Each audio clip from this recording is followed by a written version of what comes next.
नमस्कार विद्यार्थी मित्रांनो, आपण आज पाहणार आहोत 6 मार्चचं करंट अफेअर. महत्वाचे 10 क्वेश्चन सांगलेले आहेत. व्हिडिओला शेवटपर्यंत नक्की पहा.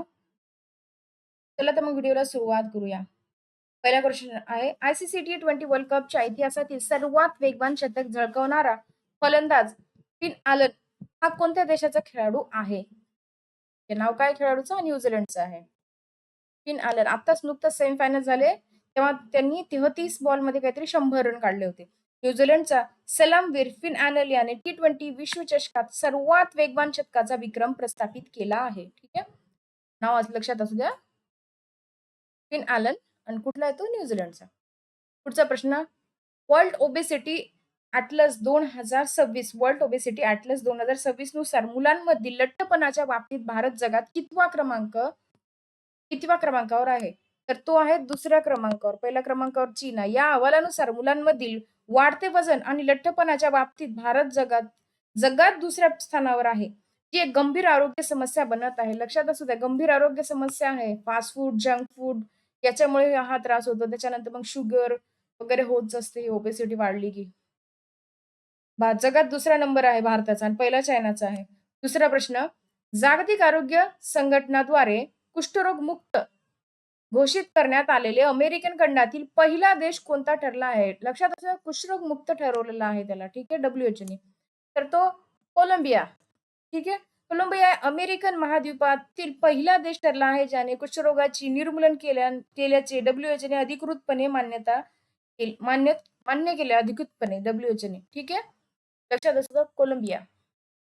पुढचा प्रश्न, अलीकडेच साजरा करण्यात आलेला डोल यात्रा हा सण कोणत्या देवतेशी संबंधित आहे? तर तो आहे भगवान कृष्ण. कुठला? डोल यात्रा.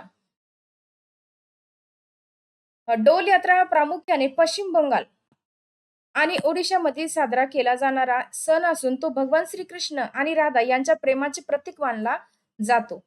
पुढचा प्रश्न, निरशस्त्रीकरण आणि अप्रसारक जागरूकता आंतरराष्ट्रीय दिवस, international day for disarmament and non proliferation awareness दरवर्षी कोणत्या दिवशी साजरा केला जातो? तर तो 5 मार्चला साजरा केला जातो. ठीक आहे, जागतिक शांतता आणि शस्त्रास्त्रांच्या स्पर्धावर नियंत्रण मिळवण्यासाठी जनजागृती करण्याच्या उद्देशाने 5 मार्च रोजी हा दिवस साजरा केला जातो. कधी? 5 मार्च. पुढचा प्रश्न, लोकसभा विशेषाधिकारी समितीच्या प्रिव्हिलेजेस कमिटीस अध्यक्षपदी कोणाची नियुक्ती केली आहे? कुठं? लोकसभा विशेषाधिकार समितीच्या. विशेषाधिकार. तर तिथं नियुक्ती करण्यात आलेली आहे सुशील कुमार सिंगची. लोकसभा अध्यक्ष कोण आहेत सध्या? ओम बिर्ला. सध्या खूप चर्चेचा मुद्दा चालू आहे त्यांचा. ठीक आहे, लोकसभा अध्यक्षांनी सुशील कुमार शिंदे यांची विशेषाधिकार समितीच्या अध्यक्षपदी नियुक्ती केली आहे, जी सभागृहाच्या शिस्तीचे रक्षण करते.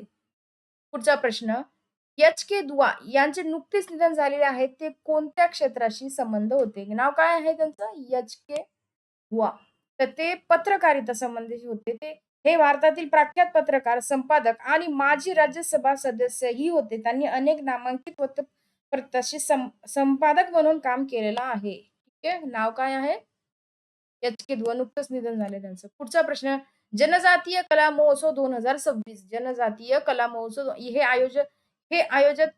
आयोजन कोठे करण्यात आलं आहे? तर ते नवी दिल्ली इथे करण्यात आलं आहे. काय नाव आहे? जनजातीय कला महोत्सव.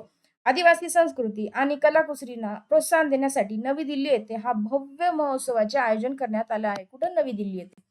पुढचा प्रश्न, महाराष्ट्र सरकारने भारतातील पहिली AI संचालित कौशल्य जनगणना कोणत्या नावाने सुरू केली आहे? तर ते चालू केलेले आहे महाकौशल AI. राज्यातील तरुणांच्या कौशल्याचे मूल्यांकन करण्यासाठी आणि रोजगार वाढवण्यासाठी महाराष्ट्र सरकारने महाकौशल्य AI नावाचा उपक्रम सुरू केला आहे. पुढचा प्रश्न, चर्चेत असलेला इचिनस गीझर हा 6 वर्षांनंतर सक्रिय झाला आहे, तो कोणत्या देशात स्थित आहे?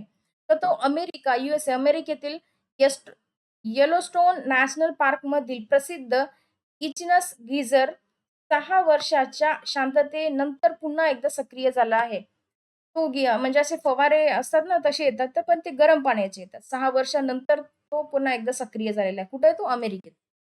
ठीक आहे, येलोस्टोन नॅशनल पार्क मध्ये, अमेरिकेच्या. Thank you. तुम्हाला व्हिडिओ कसा वाटला कमेंट बॉक्समध्ये नक्की सांगा आणि अशाच डेली करंट अफेअर्सच्या सीरीजसाठी आपल्या चॅनलला फॉलो करायला विसरू नका. सबस्क्राईब करा आणि व्हिडिओ नक्की तुमच्या मित्रांपर्यंत शेअर करा. Thank you. भेटूया पुढच्या व्हिडिओमध्ये.